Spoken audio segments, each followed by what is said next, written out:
پر بلال حبشی دروازے پہ داخل ہوئے تو فاروق اعظم نے کرسی چھوڑ دی، ہاتھ باندھ کے کونے میں کھڑے ہو گئے۔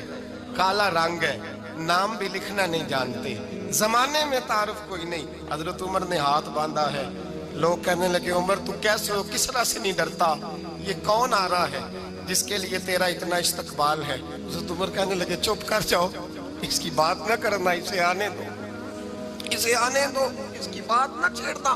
حضرت سیدنا بلال آئے، کہنے لگے امیر المومنین کیا کر رہے ہو؟ فرمایا نہیں چپ کر یار، بازو پکڑا، اپنی کرسی پہ بٹھایا۔